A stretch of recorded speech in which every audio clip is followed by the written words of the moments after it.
बांग्लादेशी घुसपैठ का मुद्दा एक बार फिर सुर्खियों में है।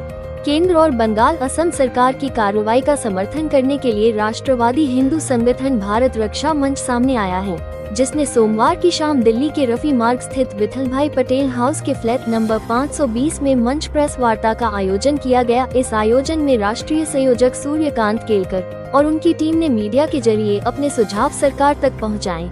भारत रक्षा मंच का दावा है कि वो 2010 से बांग्लादेशी घुसपैठ को राष्ट्रीय संकट मानकर इस पर काम कर रहा है। क्या कुछ नए अलग हैं हो रहे?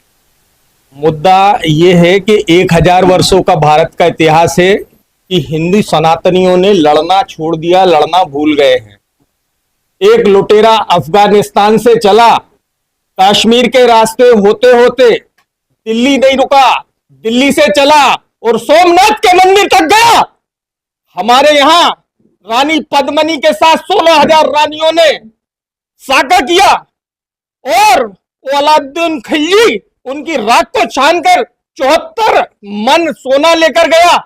हमने लड़ना भूल गए हैं, हमें लड़ना नहीं आता। हम काकरोच जैसे लोगों के समर्थन में खड़े हो रहे हैं, उनको दिखा रहे हैं जिनको पीटना चाहिए, उनको देश की राजधानी में हम स्थान दे रहे हैं। 400-500 लड़के इस देश में क्या महत्व रखते हैं? 150 करोड़ की आबादी का देश, 100 करोड़ हिंदुओं का देश, लेकिन लड़ना हमें आता नहीं, हमें हमारी बात रखना आता नहीं। हम रखते भी हैं तो सेक्युलरिज्म का बुर्का पहन के हमारी बातों को रखते हैं। आज भी हम मियाओं को विशेष समुदाय का कहते हैं। हमारा मीडिया ये नहीं कहता कि मुसलमान जिस बेशर्मी से अपराध कर रहा है उसको मुसलमान तो कहो, ये कहने में भी शर्म आती है। मेरे मीडिया के बंधुओं से मेरा आग्रह है, भारत रक्षा मंच के माध्यम से 2010 से हम इस आवाज को गली मोहल्लों में पत्र के माध्यम से, पत्रकों के माध्यम से, बैठकों के माध्यम से, प्रदर्शनों के माध्यम से रख रहे हैं कि भैया शत्रु बोध हमारा हो। हमारे शत्रु कौन है, हमारे मित्र कौन है, जब तक हम यही नहीं जानेंगे तो हम लड़े किससे, पता ही नहीं है। जैन जी जो लोग देश के गद्दार हैं उनको हम वोट देने जाते हैं। अरे उनको निकाल के लुटियन दिल्ली से आग लगा दो। क्रांति के बिना शांति आती नहीं है। फ्रांस हो, अमेरिका हो, रशिया हो, यूएसए हो, यूएस हो, दुनिया के किसी भी इतिहास को उठा के देख लो, जब तक आप अपने अधिकारों के प्रति लड़ोगे नहीं, और बहुत बड़े संगठनों की आवश्यकता नहीं है। भारत रक्षा मंच अभी हिंदुस्तान के हर जिले में है, हर स्टेट में है। हम फेल गए हैं। अब हमें छोटे छोटे संगठनों की जरूरत है जो जहां है वहां पे अपने स्तर पे विरोध दर्ज कराए और पूरी ताकत से कराए। ऐसे नहीं होगा कि हम औपचारिकताएं करें। औपचारिकताओं का समय गया। मुस्लिम आबादी जिस तरह से बढ़ रही है, यदि हम नहीं लड़ेंगे और हम हमारे अधिकारों के प्रति एकजुट होकर नहीं लड़ेंगे तो आने वाले समय में बहुत बड़ा खतरा है। हमारा देश का युवा है तो खासकर सनातन की तरफ इतना जागरूक है, उसके बारे में आप क्या कहेंगे? ऐसा मीडिया ने नैरेटिव बनाया है कि सनातन की तरफ जैन जी का रुझान नहीं है। आप मेरे साथ बांके बिहारी चलिए, खाटू श्याम चलिए, वहां पे बुजुर्ग नहीं है। 99% युवा जाता, सनातन से सारा युवा जुड़ा हुआ है। देश की जड़ों को देखो, यहाँ का समाज धर्म से कभी दूर नहीं था, लेकिन हमें जो दे दी आजादी बिना खड़ग बिना ढाल ये पढ़ाया ना, इसने बहुत बड़ा पाप किया है। हमारे ही सामने हमारी बहन बेटियों को लोग छेड़ के चले जाते हैं और हम कहते हैं कि नहीं, हमारे मोहल्ले की हमारी बहन थोड़ी है। जब हम हमारे सारे समाज को अपना मान लेंगे और हम ये ओबीसी, जनरल और एसटी एससी से ऊपर आ जाएंगे ना, तो इन खतरों से हम अच्छे से लड़ पाएंगे। कल सर कहने को तो पेपर लीक मामले को प्रदर्शन कर रहे थे, लेकिन देखते ही देखते वहां पर नारे लगाए जा रहे हैं, आरएसएस मुर्दाबाद के, ब्राह्मणवाद मुर्दाबाद के, आजादी के नारे। किस चीज से आजादी मांग रहे हैं?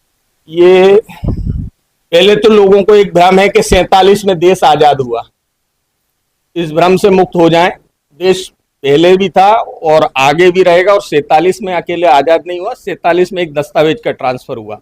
सीमित शब्दों में मैं बताऊं, ये सब पेड लोग हैं। आम आदमी पार्टी इसको स्पॉन्सर कर रही थी। अरविंद केजरीवाल और महेंद्र जो उनके नेता हैं, सिसोदिया वगैरह, ये कोई जैन जी तो नहीं है ना? राजदीप सरदेसाई जैन जी है क्या?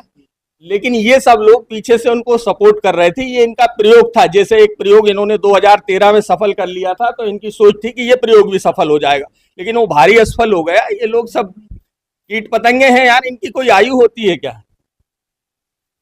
किस तरीके से देख रहे हैं सर, लगातार देश के अंदर गौ हत्या का जो मामले हैं वो बढ़ते जा रहे हैं, लव जिहाद के मामले बढ़ते जा रहे हैं, भारत रक्षा मंच किस तरीके से इसको देख रहा है? बढ़ नहीं रहे हैं, अभी थोड़ा सा हम लोग अपना सामान्य ज्ञान बढ़ाएं।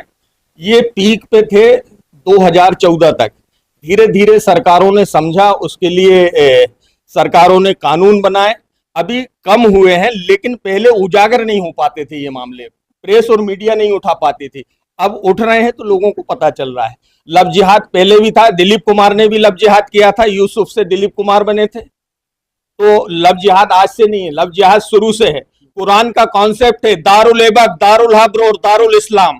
जहां हमारी पॉपुलेशन कम है हम पॉपुलेशन बढ़ाएंगे, जहां हमारी पॉपुलेशन 30% से 50% हो गई वहां दंगे फसाद, आतंकवाद, स्मगलिंग, ये सारे काम करेंगे। तो जिस दिन 50% एबव हो गए उस कंट्री को हम दारुल इस्लाम करेंगे।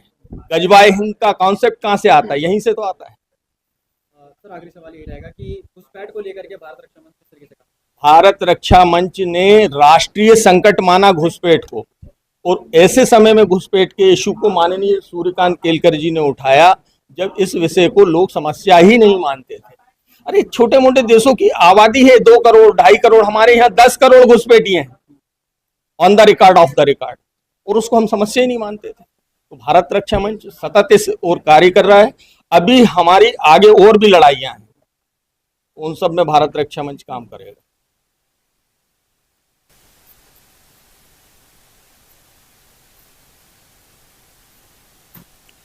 हिंदू रक्षा मंच नहीं, भारत रक्षा मंच। भारत रक्षा मंच, सबसे पहले तो मैं भारत रक्षा मंच के विषय में आपको थोड़ी सी जानकारी दूंगा। भारत रक्षा मंच, इसकी स्थापना 27 जून 2010 को भोपाल में एक सेमिनार आयोजित हुआ जिसका विषय था बांग्लादेशी घुसपैठ एक राष्ट्रीय संकट। इस सेमिनार में भारत रक्षा मंच की स्थापना हुई और आदरणीय सूर्यकांत केलकर जी को इसका प्रथम संगठन मंत्री बनाया गया। आदरणीय सूर्यकांत केलकर जी ने 2010 से पूरे देश में प्रवास करके इस संगठन की स्थापना की। आज हम बड़े गर्व से कह सकते हैं कि पूरे देश में भारत रक्षा मंच की शाखाएं हैं, कार्यकारिणियां हैं, जिला स्तर और तहसील स्तर तक हमारी कार्यकारिणियां मौजूद हैं। भारत रक्षा मंच का उद्देश्य, जैसा कि सेमिनार में निश्चित हुआ था, कि बांग्लादेशी घुसपैठ एक राष्ट्रीय संकट, ये जो मूल कारण है, इसके पीछे का जो मुख्य कारण है कि भारत का इस्लामीकरण न हो। जिस प्रकार से हमारे देश में तकरीबन 7 करोड़ के करीब बांग्लादेशी घुसपैठिए, मुस्लिम घुसपैठिए, बहुत स्पष्ट मुस्लिम घुसपैठिए यहां पर आ चुके हैं, और उन्हीं के कारण देश में अपराध, आतंकवाद और छोटे कारोबारों पे जो कब्जा किया गया है वह बहुत स्पष्ट है।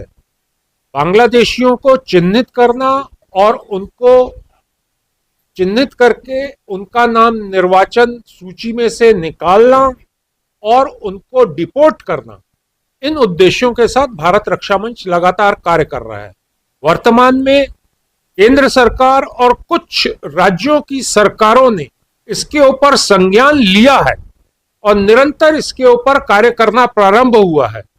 बंगाल में अभी अभी बीजेपी की शासन प्रारंभ हुआ है, उन्होंने सीमा सुरक्षा, सड़कों का निर्माण करना, सीमाओं पे फेंसिंग करना, ये प्रारंभ किया है। आगे आने वाले समय में जैसे ही घुसपैठ कम होती है और हम बांग्लादेशियों को चिन्हित करके निकालते हैं, बहुत बड़ा डेमोग्राफी चेंज जो है वो देखने को आप सभी को मिलेगा। इसी प्रकार से अभी कुछ राज्यों में यह समस्या विकार रूप ले रही है, जैसे केरला में छोटा काम जितना है, जैसे सब्जी का, फलों का, कूड़ा उठाने का, ये सारा काम जो है आज बांग्लादेशियों के हाथ में आ गया है और वो वहां पर डेमोग्राफी बहुत तेजी से बदली है। बहुत सारे जिलों में डेमोग्राफी की स्थिति यह है कि 99% मुस्लिम वहां पर पहुंच चुका है। तो ये एक चिंता का विषय है और इस पे हमें लगातार कार्य करने की आवश्यकता है।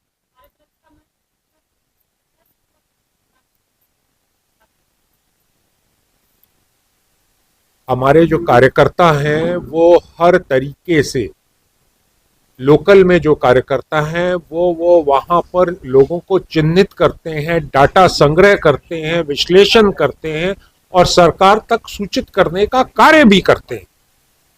आप जहां रहते हैं, आपके आस पड़ोस में, मोहल्ले में कौन रह रहा है, ये तो आपको मालूम होता है ना। हमारा कार्यकर्ता आप ही हैं, सामान्य नागरिक हमारा कार्यकर्ता है और वो उनके माध्यम से हम चिन्हित करते हैं लोगों को और उसके हिसाब से डाटा संग्रह भी होता है, विश्लेषण भी होता है। अलग अलग जगह पे अलग अलग प्रकार से टीमें लगी हुई हैं, वो अपना कार्य कर रही हैं। लेकिन कहीं ना कहीं आप जिन घुसपैठियों को देश का खतरा बता रहे हैं, पॉलिटिकल पार्टियां, राजनीतिक पार्टियां उनको अपना वोटर बता रही हैं। ऐसा है, ये सबसे पहले तो हमें इस बात को समझने की आवश्यकता है कि वो यहां पर आए कैसे। जो आपका सवाल है उसको जानने के लिए उनका आना जरूरी है ना। तो वो आए ही यहां पर राजनीतिक पार्टियों के माध्यम से है, मस्जिदों के माध्यम से है, वो ये यहां पर आए हैं। और आप एक बात बताइए, मैं आपसे जानना चाहता हूं, बांग्लादेश के कितने शहरों के विषय में आपको जानकारी है? अगर मैं आपसे पूछूं तो ज्यादा से ज्यादा आप ढाका के विषय में या एक दो शहरों के विषय में और बता पाएंगे। मैं आपको बताऊं, मध्य प्रदेश के टीकमगढ़ जिले में एक छोटे से गांव में बांग्लादेशी घुसपैठिया मिलता है और एक नहीं, 500,000 की संख्या में वो वहां पर मिलते हैं और वो वहां की डेमोग्राफी चेंज हो जाती है। ऐसे ही गुजरात में भुज के पास पाकिस्तान बॉर्डर पे बांग्लादेशी घुसपैठिए परिवार मिलते हैं और 50 से ज्यादा संख्या में मिलते हैं। तो ये कैसे पहुंचे वहां तक? तो इसके पीछे राजनीतिक पार्टियां और मस्जिदें काम कर रही हैं। वो राजनीतिक पार्टियों के वोट बैंक के रूप में जब सक्रिय होते हैं तो राजनीतिक पार्टियां उनको वहां पहुंचाती हैं, वो उनका वोट बैंक होते हैं। तो इसलिए भारत रक्षा मंच इन विषयों पे ध्यान देता है और उनको चिन्हित करने का निरंतर प्रयास करता है। गो रक्षा हो या फिर लव जिहाद हो, उसको लेकर के भारत रक्षा मंच कुछ कार्य कर रहा है। देखिए, ऐसा है, हमारा विषय निश्चित है, गौ रक्षा बहुत अच्छा विषय है, लेकिन हमारा एक लक्ष्य है बांग्लादेशी घुसपैठ। हम सिर्फ बांग्लादेशी घुसपैठ पे काम करते हैं। गौ रक्षक के हम समर्थक हैं, लेकिन प्रत्यक्ष रूप से हम जो कार्य करते हैं वो बांग्लादेशी घुसपैठ के ऊपर काम करते हैं। लव जिहाद भी हमारा विषय है। लव जिहाद पे हम संज्ञान लेते हैं और उसके ऊपर जो भी हमसे यथासंभव मदद होती है वो करने का प्रयास करते हैं। कहीं ना कहीं देखा गया है कि जो छोटे और भी संगठन है, अगर वो आगे बढ़ करके घुसपैठियों को भगाने का काम करते हैं तो उन पर कानूनी कार्रवाई की जाती है। ऐसा है, मेरा मानना यह है कि कानूनी तरीके से ही कार्य होना चाहिए। ठीक है, जो आप बात बोल रहे हैं, कुछ हिंदू संगठन आवेश में आके करते हैं ऐसा, लेकिन मेरा मानना है कि अगर ठीक से कार्रवाई करनी है हमें, तो उनको चिन्हित करके सरकार के माध्यम से ही उनको हम निकालेंगे। क्योंकि अगर आप एक परिवार को या 10 लोगों को या 20 लोगों को मार के भगा देंगे तो वो दूसरी जगह जाके स्थापित हो जाएंगे। लेकिन अगर हम सरकार के माध्यम से करेंगे तो उनका आधार कार्ड, राशन कार्ड, ये सब निरस्त होगा और उनको डिपोर्ट करने के लिए सरकार प्रयास करेगी। अभी जैसा आपको मालूम होगा कि शुभेंदु अधिकारी जी ने, जो बंगाल के नए मुख्यमंत्री बने, उन्होंने कहा है कि हम अगर कोई नहीं जाता है यहां से तो हम उसको बीएसएफ के हवाले करेंगे, पीटेंगे। हम अपना धन उनके रहने खाने और उनके मेडिकल पे नहीं खर्च करेंगे। तो यह भी एक बहुत महत्व की बात है कि देश, जेलों में भी तो देश का ही पैसा लगता है ना, और उसके लिए उतने संसाधन भी चाहिए आपको। बीएसएफ में देने से बीएसएफ उनको बांग्लादेश बॉर्डर के बाहर भेजेगी और इसके ऊपर कार्रवाई चल रही है, शुरू हो चुकी है और लोग कार्य कर रहे हैं। सरकारें ने काम करना प्रारंभ कर दिया है। इसीलिए ये आज प्रेस कॉन्फ्रेंस जो बुलाई थी, हमने सरकार को धन्यवाद देने के ही उद्देश्य से बुलाई है ये प्रेस कॉन्फ्रेंस। और अब भारत रक्षा मंच की जिम्मेवारी और बढ़ गई है।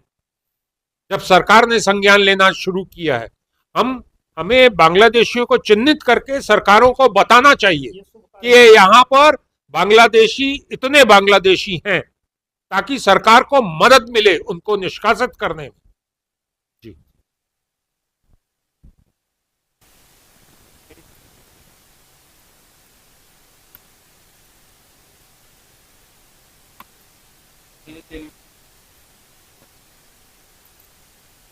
आज भारत रक्षा आज वार्ता का क्या कुछ कारण रहा, क्या रहा?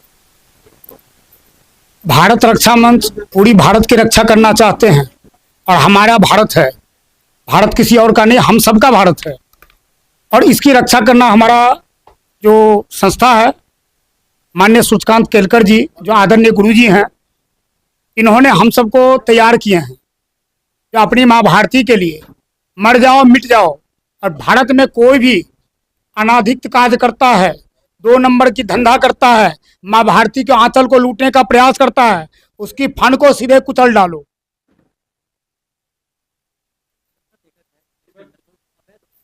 बढ़ती जा रही है,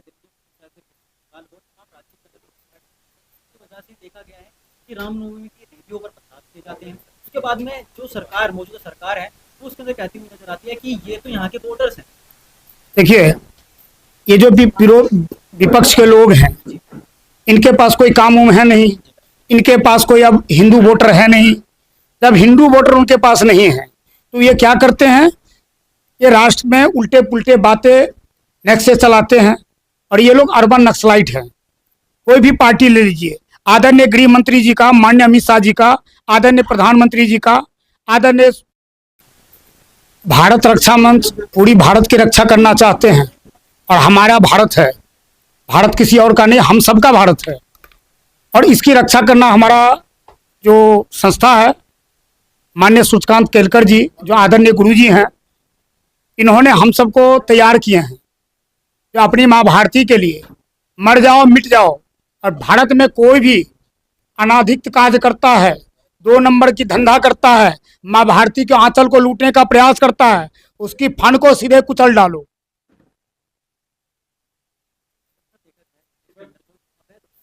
बढ़ती जा रही है, देखा गया है कि रामनवमी की रेडियो पर प्रसाद किए जाते हैं। उसके बाद में जो सरकार, मौजूदा सरकार है, वो उसके अंदर कहती हुई नजर आती है कि ये तो यहाँ के वोटर्स हैं। देखिए, ये जो विपक्ष के लोग हैं, इनके पास कोई काम उम है नहीं, इनके पास कोई अब हिंदू वोटर है नहीं। जब हिंदू वोटर उनके पास नहीं है तो ये क्या करते हैं, ये राष्ट्र में उल्टे पुल्टे बातें नेक्स्ट से चलाते हैं और ये लोग अर्बन नक्सलाइट हैं। कोई भी पार्टी ले लीजिए, आदरणीय गृह मंत्री जी का, माननीय अमित शाह जी का, आदरणीय प्रधानमंत्री जी का, आदरणीय गुरु जी सूर्यकांत केलकर जी का मैं बहुत आभार व्यक्त करता हूं और इनकी एक विचार से, एक इनकी कहने से इतने बड़े कार्य आदरणीय गृह मंत्री जी ने किया है। वो सदैव लंबा स्वस्थ रहें और राष्ट्र की ऐसे सेवा करें। अभी शुभेंदु दा जैसे हमारे मुख्यमंत्री बने हैं, 63 लाख बांग्लादेशियों को राशन कार्ड निरस्त कर दिए और अभी तो शुरुआत में 1 दिन में किए हैं। भारत में 5.5 करोड़ हैं जो हमारे बच्चे, आने वाला नाती पोता परपोता का पानी पी रहा है, उसकी जॉब खा रहा है, उसकी राशन खा रहा है। हमारी देश का, आप चले जाइए, आप झारखंड में बहुत काम किया हूँ भारत रक्षा मंच के लिए, वहाँ झारखंड आप जाइए, वहाँ देखिए पहले आता है राजू, पप्पू, डब्लू, मिंटू, पिंटू बनता है, फिर हमारी बहन बेटियों वहाँ आदिवासियों से शादी करता है, फिर वो घर जमैया बसता है और फिर हमारे वहाँ डेमोक्रेसी चेंज हो रहा है। क्यों? क्योंकि झंझट मुक्त का वहाँ पार्टी का सरकार चल रहा है। तो मेरी जहाँ भी अब सरकार है, एनडीए की सरकार है, वो सारे सरकार जागरूक हो रहे हैं और हम लोग इन सरकार के पीछे प्रोत्साहन करते करते इनके पीछे भी लगे हुए हैं।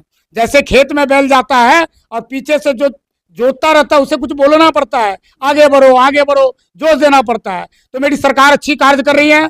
माननीय गृह मंत्री जी को बहुत बहुत धन्यवाद है, गुरु जी की तरफ से भी धन्यवाद है और हम लोग उनको हर समय, हर वक्त, हर विषय को लेके हम लोग जागरूक करते रहेंगे। और मेरे देश के लाखों युवा मेरे भारत रक्षा मंच से जुड़े हैं और मैं आप लोगों की सब चैनल के माध्यम से कहता हूं, अगर माँ भारती का आंचल आने वाला भविष्य के लिए सुरक्षित करना है तो हर एक युवा भारत रक्षा मंच से जुड़े, ना कि ये कॉकरेज, तिलचट्टे, चीटी, समझ गए, मकरे, इन सब के साथ में जुड़े। क्यों? क्योंकि भारत रक्षा मंच में शेरदिल, चितादिल और माँ भारती के शेर बेटे लोग जुड़े हुए हैं। यहाँ तिलचट्टे का कोई जुगाड़ नहीं है। अपने कॉकरोच का भी नाम लिया, कॉकरोच जनता पार्टी ने कल जंतर मंतर प्रदर्शन किया, वहां पर देश नारे लगते हुए नजर आए, ब्राह्मणवाद से आजादी मांग रहे थे, वो आरएसएस को मुर्दाबाद कह रहे थे। सबसे पहले असली ब्राह्मण के पुत्र हम हैं। ब्राह्मण का बीज जैसे खेत में कोई बीज डालते हैं और मट्टी पर डालते हैं, सड़ता है तो अंकुरित होता है। जो ब्रह्म को जानता है वो ब्राह्मण है। ब्राह्मण कभी राजनीति करता नहीं, ब्राह्मण चाणक्य होते हैं, राजनीति करवाते हैं। और ये जो कल आपको मिले हैं या जहां भी आपने सुना है या आपने जो मुझे बता रहे हो, ये लोग ब्राह्मण नहीं हो सकते हैं। ब्राह्मण कभी राष्ट्र का खिलाफ नहीं जाता है। और इसमें वो गाना एक था फिल्मी, हम तो संत हैं, लेकिन एक गाना सुने थे, कई चेहरे पे कई चेहरा लगा लेते हैं लोग। ये सब वही है, कंजरवाल वही है, राहुल वही, मुल्ला मुलायम का बेटा वही, सारे जितने भी है नक्सलाइट, अर्बन, देश विरोधी, ये दुर्दांत आतंकवादी लोग जो गौ हत्या करवाता था, राम भक्तों का हत्या करवाता था, सनातनियों का हत्या करवाता था, ये सारे लोग कल कॉकरेज का मुकोटा पहन के वहां थे। एक भी कोई उसमें ऐसा हिंदू नहीं था, कोई ऐसा व्यक्ति नहीं था जो राष्ट्रभक्त हो। अगर वो राष्ट्रभक्त होते तो अभी पूरी विश्व में बमबारी हो रही है। भारत में देखिए कितने सुरक्षा से ईद वाले ईद मना रहे हैं, नवरात्रे वाला नवरात्रे मना रहे हैं। और पूरी दुनिया में आज भी मेरे यहाँ खाने का सब चीज है, पेट्रोल मेरे यहाँ डीजल सस्ती है, दुनिया का रेट देखिए, गैस सस्ती है। अब 29-30 रुपए बढ़ गए, 50 रुपए बढ़ गए, तो हम लुट गए। कोई जनता आई है रोड पे जो मैं लुट गया हूँ? ये वही, क्योंकि इन लोगों का काम है, सब विदेश के एजेंट है, इन लोग के पास करोड़ों करोड़ रुपए आते हैं। ये लोग हर 15 दिन पे टूर लगाते हैं और इसकी भी गृह मंत्रालय संज्ञान ले रही है। हमें गुप्त पता है, गुप्त हमें संचार से प्राप्त है कि इन सब की खाता डाटा जांच हो रही है। ये सारे नंगे लोग देश में एक दिन नंगे हो जाएंगे। इस देश को कोई कुछ नहीं बिगाड़ सकता। ये शिवाजी का देश है, ये चंद्रशेखर आजाद का देश है, मंगल पांडे का देश है, ये चाणक्य का देश है। बात समझ रहे हैं? तो इस देश का कुछ नहीं होगा। थोड़े दिन के लिए क्या होता है, जैसे रात के बाद अंधेरा आता है तो कभी कभी वो लोग भी जाग जाते हैं, इस बहाने वो जिंदा है। कल जंतर मंतर पर कि हम युवाओं को इकट्ठा कर रहे हैं, युवाओं की बात उठा रहे हैं, लेकिन कहीं ना कहीं उमर खालिद जैसे लोगों का जो है वो समर्थन करते हैं वहां पर। मैं बता रहा हूं ना, ये उमर खालिद जैसे नाकीज, इस देशद्रोही आतंकवादी, उसके साथ हमारे देश का युवा कैसे जुड़ सकता है? इस देश का युवा कैसे जुड़ सकता है? मैं आपसे ही पूछ रहा हूँ। ये सब बकवास करने की बातें हैं, ये सब बहस कर रहे हैं, वैसे हमारे युवाओं को बरगला रहे हैं। मेरे देश में सब कुछ है। आज भी जिस युवा को टैलेंट है वो कहीं भूखे नहीं मरता है। वो सड़क के किनारे रेडी लगा लेता है, पट्टी लगाता, अब सब IAS ही बनेगा, उसके लिए पढ़ना ना पड़ेगा जी। खाली प्रदर्शन करने से देश में होगा? ये मेरा देश है, प्रदर्शन हम ही करेंगे, दूरदर्शन हम ही बनाएंगे, समर्थन अपने देश को हम ही करेंगे। ये जितने भी देश के खिलाफ नारे लगाते हैं वो मेरे देश का कैसे हो सकता है? उन सबको तो लात मार के देश से बाहर भगाना चाहिए।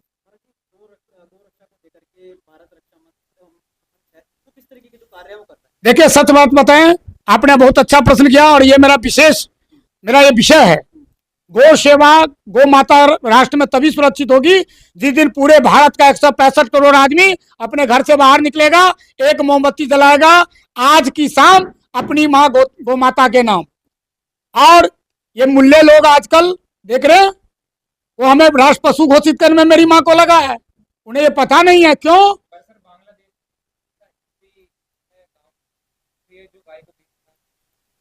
वो हिंदू नहीं हो सकता है। वो अपनी केंद्र बिंदु बताता मैं हिंदू हूं, लेकिन वो हिंदू हो नहीं सकता है गौ माता को बेचने वाला।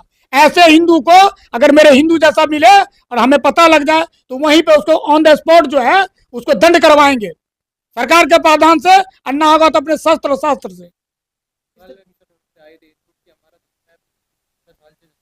वो हिंदू नहीं है। अब आप बात नहीं समझे, बंगाल में बहुत दिनों से घुसपैठिया थे, ये उन लोगों के साथ में रह के उनके रंग में ढंगे हैं, वो हिंदू कैसे हो सकते हैं?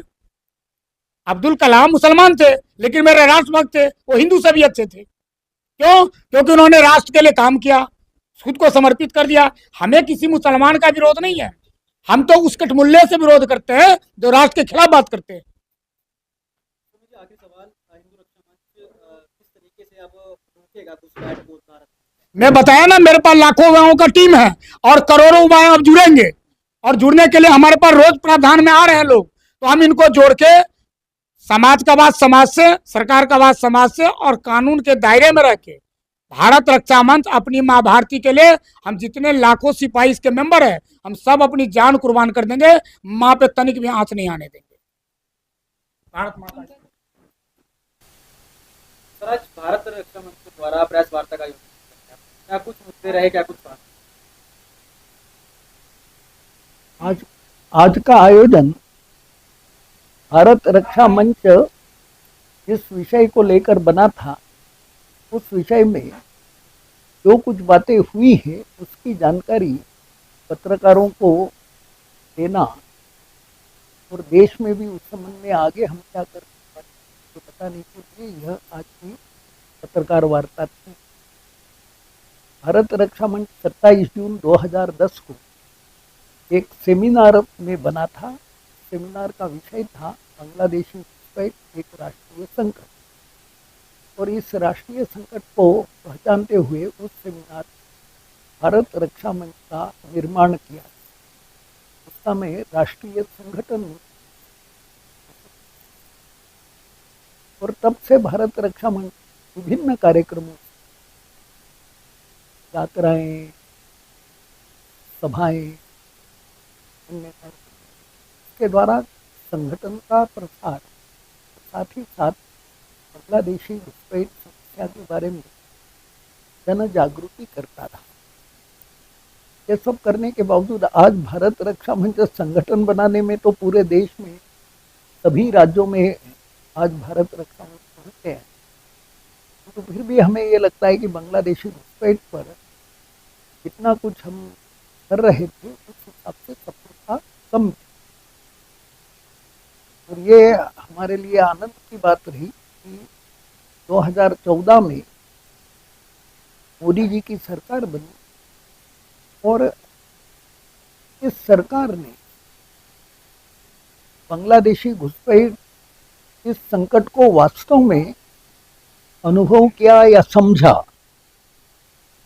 अभी तक भारत में बांग्लादेशी घुसपैठ को बहुत हल्के से लिया जाता रहा, बल्कि बांग्लादेशी घुसपैठ से हमें राजनीतिक लाभ कैसा मिलेगा, यही सामान्यतः राजनीतिक दल सोचते रहे, और इसलिए बांग्लादेशी घुसपैठियों को लाकर बसाने में भी सहयोग करते रहे। और उसका परिणाम ये हो गया कि देश में करोड़ों की संख्या में बांग्लादेशी आकर बस गए। कांग्रेस के राष्ट्रीय अध्यक्ष थे उदयकांत बरुआ, असम के। उनकी एक बात प्रसिद्ध है, उदयकांत बरुआ कब थे कांग्रेस के अध्यक्ष, अखिल भारतीय अध्यक्ष, इमरजेंसी के समय, यानी 1976 से। और तब वो कहते, उन्होंने ही कहा था Indira is India, India is Indira, ऐसा करके इंदिरा जी की चापलूसी करने वाला ये अध्यक्ष था। इनका कथन था, ये आसाम के थे, इनका कथन था कि जब तक आसाम में अली और कुली आ रहे तब तक आसाम में कांग्रेस को कोई नहीं हरा सकता। यानी अली और कुलियों के वोटों से कांग्रेस जीतती रहेगी, कांग्रेस को कोई नहीं हरा सकेगा, क्योंकि अली और कुली को हम लाकर यहाँ बसा रहे।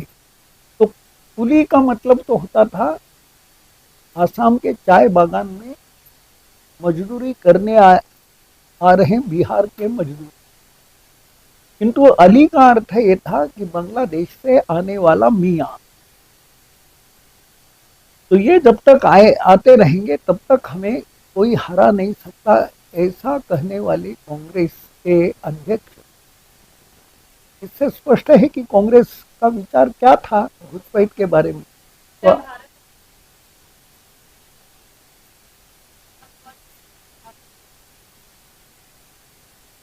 तो वास्तव में उनको रोकने के मामले में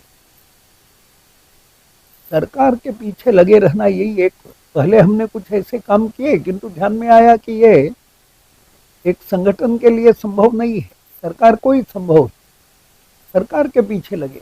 और ये अच्छी बात रही कि मोदी सरकार सत्ता में आने के बाद आसाम, नागालैंड, इस तरफ जो सीमा थी उस सीमा पर सरकार ने तुरंत तारबंदी की, निगरानी सड़कें बनाई, निगरानी यानी सीमा सड़कें बनाई, निगरानी चौकियां बनाई, लेसर कैमरे लगाए, वहाँ फ्लड लाइट्स लगाई, और घुसपैठ जो हजारों की तादाद में प्रतिदिन होती थी वो काफी नियंत्रित हुई। 5-6 चोरी छुपे बिल्कुल ही कहीं से ऐसे आ गया तो कोई, किंतु इतनी लंबी सीमा पर आसाम, नागालैंड, त्रिपुरा, इस सीमा पर सरकार ने ये सारी व्यवस्था करके और घुसपैठियों को रोका। ये हुई उन्हीं के द्वारा हो सकता था, हम कितना भी संगठन के माध्यम से ज्यादा नहीं हो, किंतु ये होने के बावजूद भी बांग्लादेश खुला ही पड़ा था। बांग्लादेश में मुख्यमंत्री तो उनको स्वागत करने के लिए तैयार थे, तो बांग्लादेश से घुसपैठ चालू ही रही। किंतु मोदी सरकार ही ऐसी सरकार रही कि उसने सीमा पर तारबंदी की, बाद में सीएए के द्वारा वहाँ का जो प्रताड़ित हिंदू था उसको भारत की नागरिकता दी, और एनआरसी के द्वारा कम से कम आसाम में पहले उन्होंने घुसपैठियों की पहचान की, national register of citizen, NRC. तो ये सब हुआ, किंतु इतने मात्र ये पर्याप्त नहीं था। पर्याप्त इसलिए नहीं था कि बहुत बड़ी सीमा बांग्लादेश की बंगाल के साथ लगती है, जहाँ स्वयं को सेक्युलर कहने वाली ममता जी का राज्य था, जो बेशर्मी के साथ उनको लागने में सहयोगी थी, और इसलिए ये समस्या वैसे ही चलती रही। ये भी भगवान की कृपा रही, भाजपा बंगाल में जीती, और जीतते ही भाजपा ने, खास करके अमित शाह ने, घुसपैठ रोकने के बारे में कठोर कदम उठाए, जो आज मैंने बताए अपनी प्रेस कॉन्फ्रेंस। और सबसे बड़ी बात कि पूरे देश में ही जो उनकी जनसंख्या वृद्धि हो रही है, डेमोग्राफिक बदल हो रहा है, उसके बारे में भी समिति बनाई, ये सारी बातें